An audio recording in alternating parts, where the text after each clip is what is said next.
50 tons of winter wheat. That's 100,000 pounds of grain. When the direct deposit hit Jonathan Dalton's bank account, it should have been a reason to celebrate. There was just one chilling problem. His combine hadn't left the shed, and the co-op's silo was completely empty. The mid-November wind sweeping across the Nebraska plains was bitter enough to crack a man's knuckles, but Jonathan J.D. Dalton barely felt the cold. Sitting at the worn oak dining table of his farmhouse, he was staring at the glowing screen of his tablet. The First National Bank portal displayed a transaction that made the blood pound in his ears. Pending a CH deposit, Oakhaven. A G-Coop wheat settlement. $14,250, J. Was a meticulous man.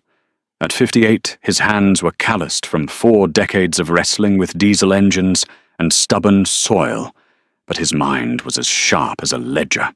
He knew exactly what he had planted, what he had harvested, and most importantly, what he had sold. This year, a brutal late-season freeze had stunted yields across the county. Knowing the local cooperative's prices were bottoming out, J.D. had made the hard call to store his entire wheat harvest in his own corrugated steel bins out back, betting on a winter price surge to keep his farm afloat. Not a single kernel of his wheat had been loaded onto a truck. Not a single tire of his Peterbilt had rolled onto the county highway. Yet here was a payment for exactly 50 tons of premium winter wheat, complete with a settlement receipt logged into the digital portal under his farm's federal tax. IDJD called his daughter Rebecca Lawson, who lived a few miles down the road and handled the farm's bookkeeping. When she answered, her voice was muffled by the sound of her toddler in the background. "Becca, did you authorize a forward contract with the Oakhaven Co-op?" "Did you move anything?" J.D. asked, his voice a low gravel. "Dad, what are you talking about?" Rebecca replied, confusion lacing her tone. "The bins are padlocked. I still have the keys on my ring. We haven't sold a bushel since last soybeans." Why, J.D. read the transaction aloud. The line went silent for a long moment. "That's fraud, Dad," Rebecca finally said, the implication setting in. "If the IRS sees a 14 grand deposit from the co-op, they'll tax it as income. If the USDA sees it, it could mess up our crop insurance for the freeze damage. You need to call them." "I'm not calling," J.D. said, pushing his chair back. "I'm going down there." The drive to the Oakhaven Agricultural Cooperative took 20 minutes. The facility was a towering concrete fortress against the flat horizon, a cluster of 8 massive silos that cast long grey shadows over the gravel lot. The air here was perpetually thick with the smell of roasted grain and diesel exhaust. J.D. parked his F250 near the main office and walked straight to the weighbridge.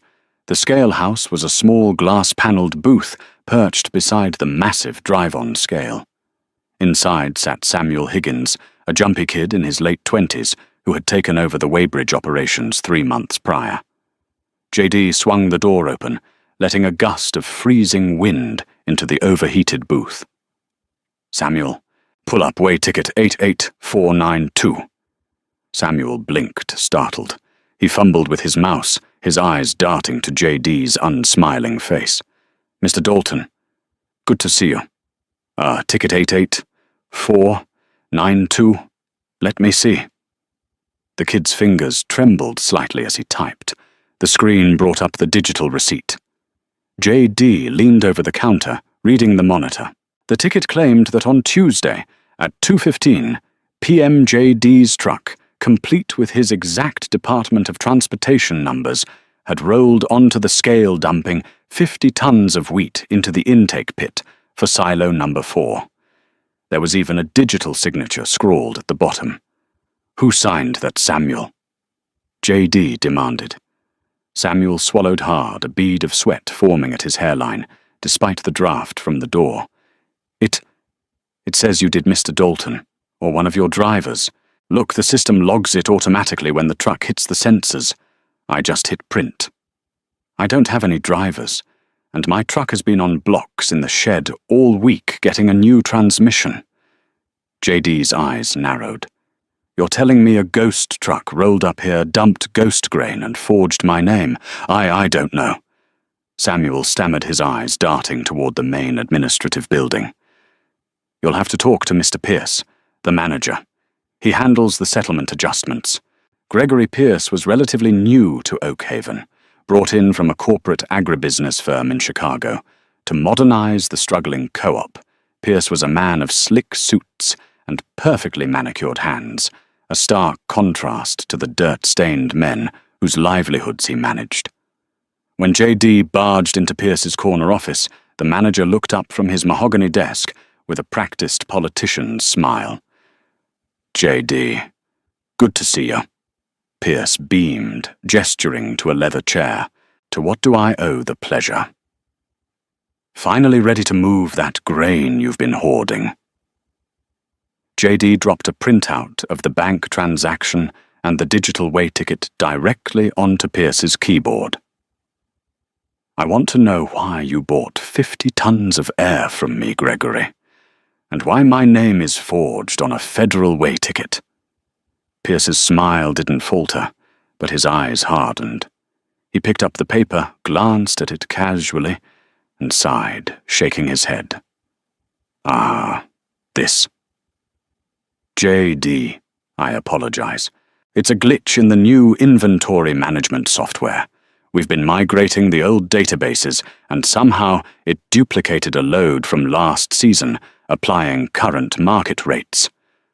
A glitch doesn't forge a signature on a DOT-regulated weighbridge Pierce, and a glitch doesn't initiate a clearinghouse ACH transfer. Pierce leaned back, steepling his fingers. Look, J.D., the co-op is well-funded right now. We made an error in your favor. If you want, keep the money as a prepayment for when you do decide to sell. Consider it an interest-free advance, a loyalty bonus for one of our best legacy members. I don't want a loyalty bonus. I want my records clean, J.D. growled. Reverse the payment and void the ticket. I can't do that, Pierce said smoothly. The end-of-week ledger has already been submitted to the state auditors and our creditors. Reversing a finalized grain settlement causes red flags. Just hold the cash, J.D.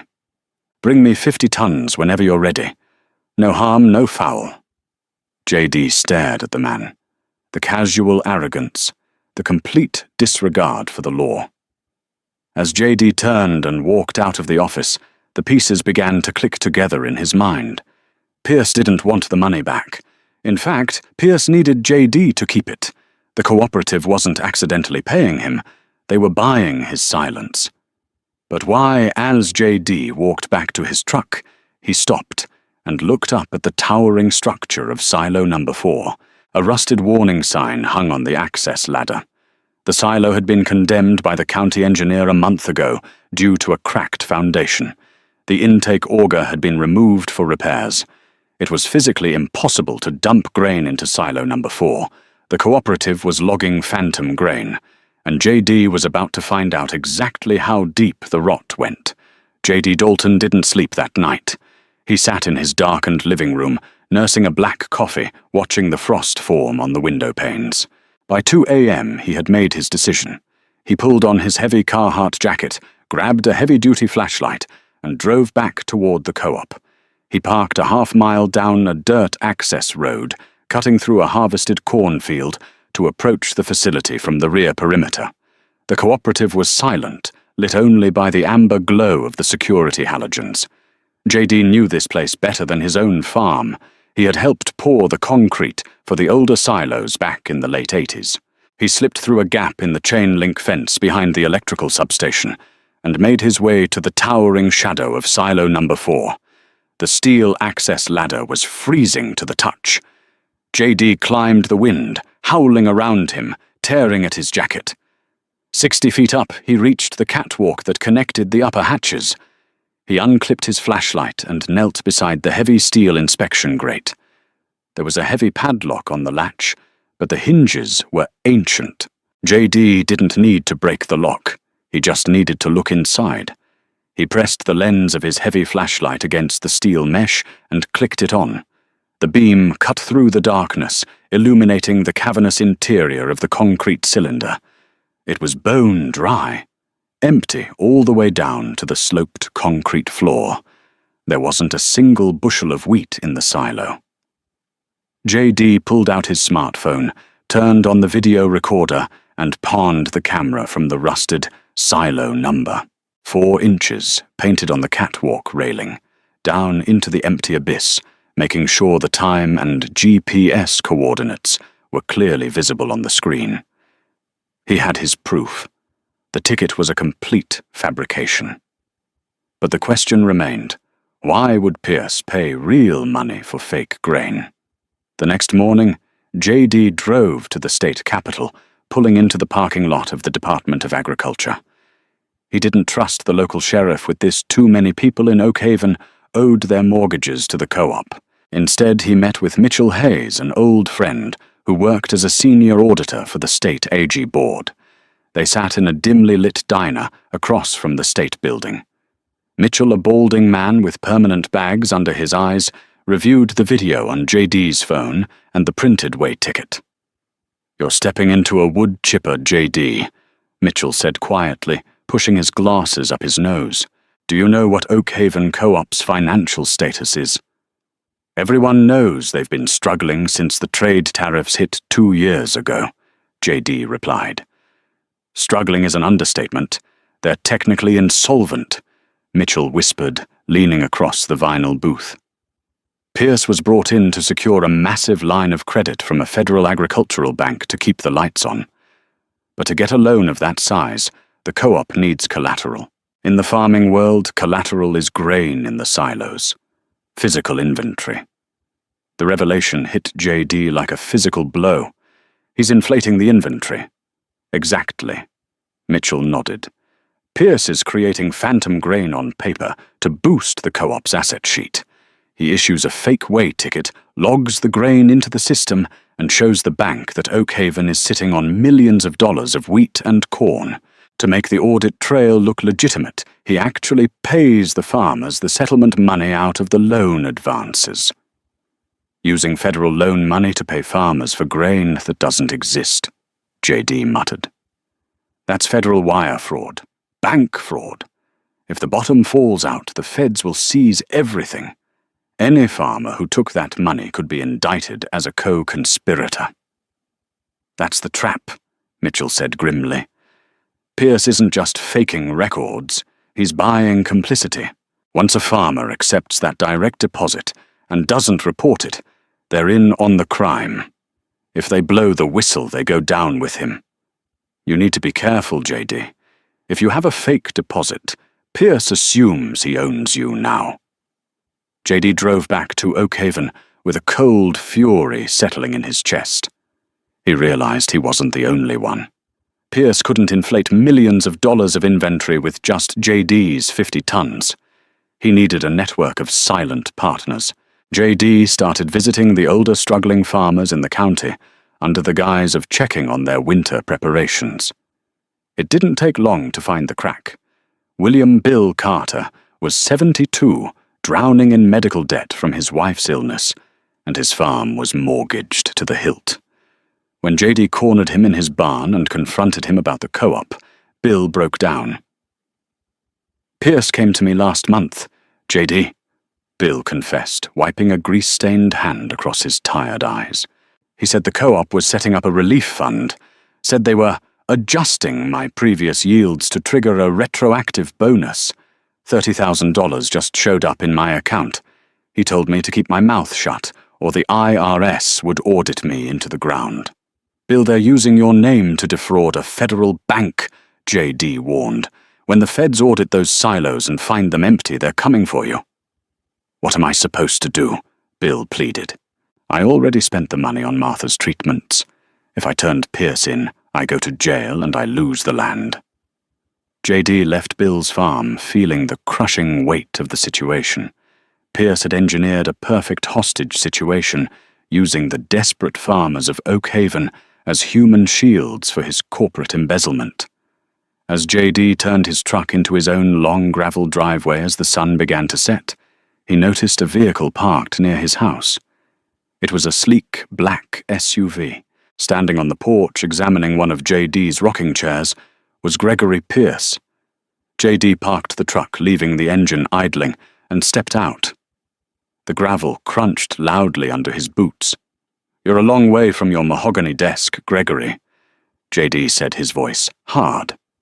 Pierce turned, flashing that perfectly practiced smile. "JD, just enjoying the view. You have a beautiful piece of property here. It would be a shame to see it tied up in federal court." JD stopped at the bottom of the porch steps. "Is that a threat?" "It's an economic reality," Pierce said, stepping down to meet him. The smile vanished, replaced by a cold, calculating stare. "I know you've been talking to Bill Carter. I know you've been poking around the silos at night. You think you're a hero, JD. You think you're saving this town." "I'm stopping a thief," JD shot back. "I'm keeping this town alive." Pierce suddenly snapped his veneer, cracking. "Without that bank loan, the co-op goes under. If the co-op goes under, every farmer in a 50-mile radius loses their buyer, their credit lines, their equipment leases. Oak Haven becomes a ghost town. Yes, I inflated the inventory. Yes, I paid you out. But I did it to keep the blood flowing in this county." Pierce stepped closer, lowering his voice to a venomous whisper. "You have the money, JD. Your records show you sold the grain. If you go to the authorities, I will hand them the ledger, and I will testify that you orchestrated the entire ghost grain scheme to scam the co-op. It's your word against a multi-million-dollar corporate system. Back off. Enjoy your 14 grand, and let me save this town my way." Pierce walked past, JD climbed into his SUV and drove away, leaving JD standing in the gathering dusk. The battle lines were drawn. JD had the video of the empty silo, but Pierce had the systemic power to destroy his farm, his family, and his neighbors. It was no longer just about 50 tons of phantom wheat. It was about taking down a system that was holding an entire county hostage, and JD knew he couldn't do it alone. JD stood in the freezing driveway, long after Pierce's taillights vanished into the rural darkness. The threat was a brilliant, terrifying checkmate. Pierce had weaponized the desperation of the local farmers, turning their financial ruin into a shield for his corporate fraud.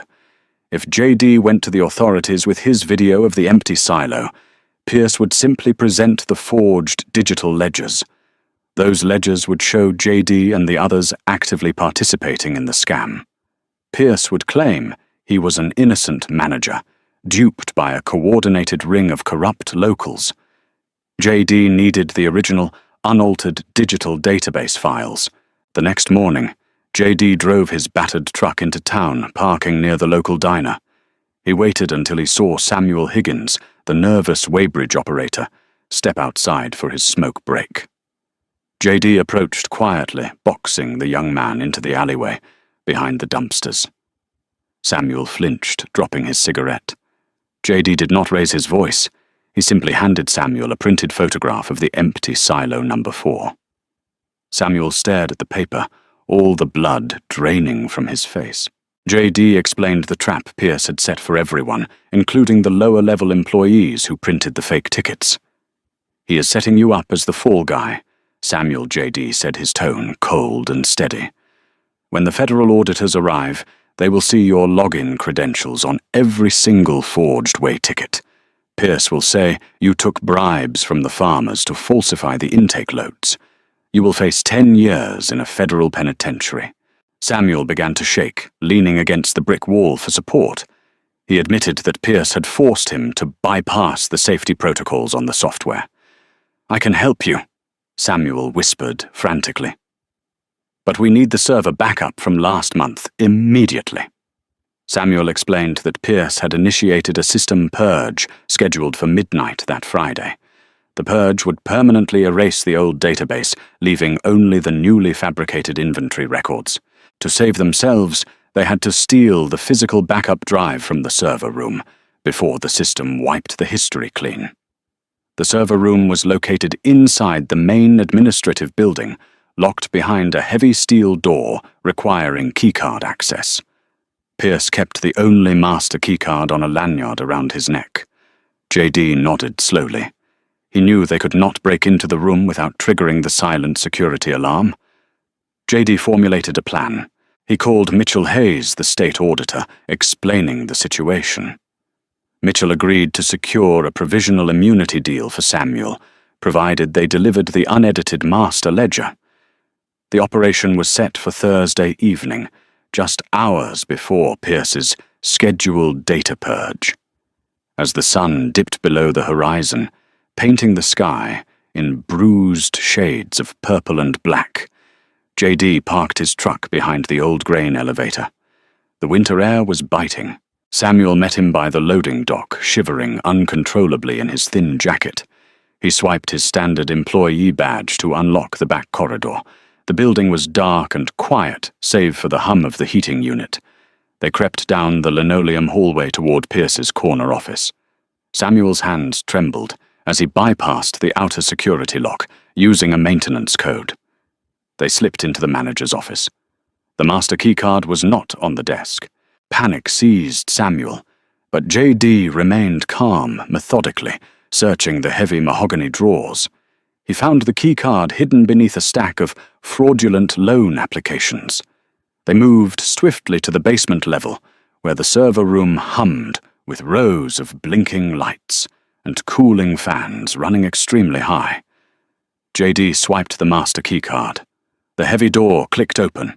Samuel rushed to the primary terminal, his fingers flying across the keyboard as he initiated the manual override. He located the hidden backup directory containing the true financial ledgers and the original unaltered grain inventory counts.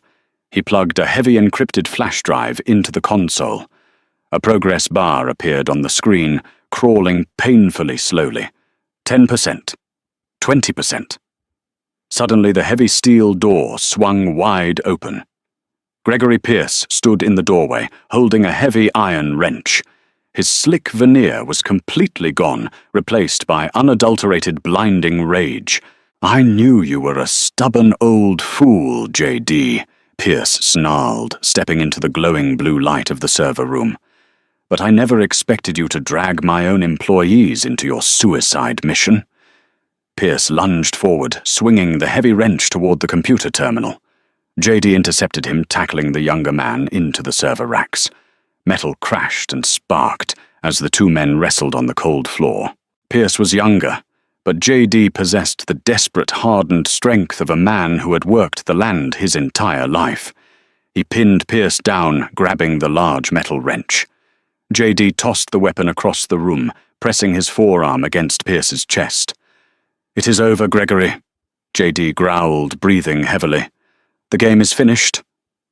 On the screen above them, the progress bar hit 100%. The drive flashed green. Samuel snatched the flash drive from the terminal, his eyes wide with adrenaline. Just then, the blaring sound of police sirens echoed through the small basement window. Mitchell Hayes had not just secured an immunity deal, he had contacted the regional federal field office.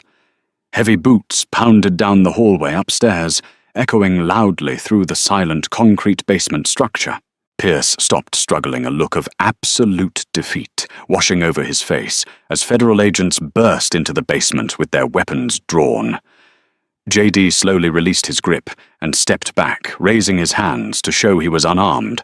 Mitchell stepped through the crowd of tactical officers looking at the encrypted flash drive in Samuel's shaking hand. "We got the original ledger," JD said, wiping sweat from his forehead, despite the freezing temperature. Pierce was handcuffed and hauled away. JD looked at the server screens, knowing he had just saved his neighbors from total ruin. He breathed a huge sigh. The aftermath of the server room raid hit Oak Haven like a powerful tornado. By sunrise the following morning, the Federal Banking Commission had completely frozen the agricultural cooperative's primary financial accounts. Black government vehicles surrounded the massive concrete silos, and inspectors systematically cracked open every single storage bin to verify the physical inventory. Just as J.D. had predicted, silo number 4 was totally empty. The stolen flash drive provided the smoking gun. It contained hidden emails, proving Pierce orchestrated the phantom grain scheme alone, specifically designing the software updates to frame the innocent farmers if his massive banking fraud collapsed. Mitchell Hayes sat with J.D. at his farmhouse dining table, sipping hot black coffee while reviewing the preliminary legal settlement documents. "You really threaded the needle, J.D., Mitchell said, tapping the paperwork gently. "Because we recovered the master database before the scheduled purge, we proved the direct deposits were unsolicited bank transfers initiated by Pierce. The farmers are officially classified as unwilling victims of corporate wire fraud, rather than willing criminal accomplices." J.D. nodded slowly, feeling the immense tension finally leave his tired shoulders. Bill Carter would not lose his beloved family farm or go to federal state prison today. However, the cooperative itself faced complete financial ruin. The federal bank immediately rescinded the massive operating loan. Without that critical capital, Oakhaven Agricultural Cooperative filed for bankruptcy protection within 48 hours. The local farmers were legally required to return the fraudulent deposit funds, though the government mercifully waived all financial penalties. For J.D., returning the $14,000 was simple. He had never touched the money anyway. But for men like Bill Carter, returning the spent cash meant facing terrible immediate debt. J.D. knew he had stopped a corporate crime, but the town still needed a real economic miracle. That miracle arrived from an unexpected direction. The scandal attracted major national news coverage. A large independent grain buyer from Omaha saw the broadcast and realized that Oakhaven County was suddenly sitting on massive stockpiles of unsold high-quality winter wheat. With the corrupt cooperative completely removed from the supply chain, the Omaha buyer drove out and offered to purchase the region's entire harvest directly from the growers. Because they bypassed the corporate middleman, the direct purchase price was significantly higher than the standard cooperative rate, giving the struggling farmers a highly profitable, totally legitimate financial lifeline this harsh winter. 2 weeks later, J.D. stood in the freezing morning air, watching a massive fleet of commercial semi-trucks roll down his long gravel driveway. Rebecca stood beside him, holding her toddler tight against the biting wind. The newly repaired farm equipment roared to life, and the thick padlocks were finally removed from the steel storage bins. Golden wheat poured down the heavy loading chute, filling the transport trailers with a deafening, beautiful roar. It was an honest harvest. Every single bushel being loaded onto those trucks actually existed, grown through incredibly hard labor and immense sacrifice. J.D. smiled very proudly. Gregory Pierce eventually pleaded guilty to multiple federal counts of felony wire fraud, severe corporate embezzlement, and massive bank deception. He was sentenced to 15 years in federal prison, his slick-tailored suits traded permanently for a standard orange jumpsuit. Samuel Higgins kept his immunity deal and relocated to Texas, eager to start over far away from the agricultural industry. The empty concrete silos of the defunct Oakhaven Cooperative remained standing on the desolate plains, serving as a towering grey monument to the profound dangers of unchecked corporate greed. The town survived because one man absolutely refused to look away. J.D. Dalton walked back inside his warm farmhouse, wiping the farm dust from his calloused hands. He sat heavily at the familiar oak dining table. He opened his tablet and logged securely into the bank portal to check the new settlement deposit. The numbers glowed brightly on the screen, representing his authentic 50 tons of premium winter wheat. The money was entirely real, but more importantly, his conscience was perfectly clean. He closed the leather cover over the glowing screen, took a deep sip of his hot coffee, and looked out over his beautiful, thriving family farm once again today. Did Jonathan Dalton do the right thing by risking his livelihood to expose the truth? Corporate greed almost destroyed an entire farming community, but one man's unwavering honesty became their ultimate salvation. The true backbone of this country is built on the sweat and integrity of people exactly like J.D. If this incredible true-to-life story kept you on the edge of your seat, please hit that like button, share this video with your friends, and subscribe for more thrilling content.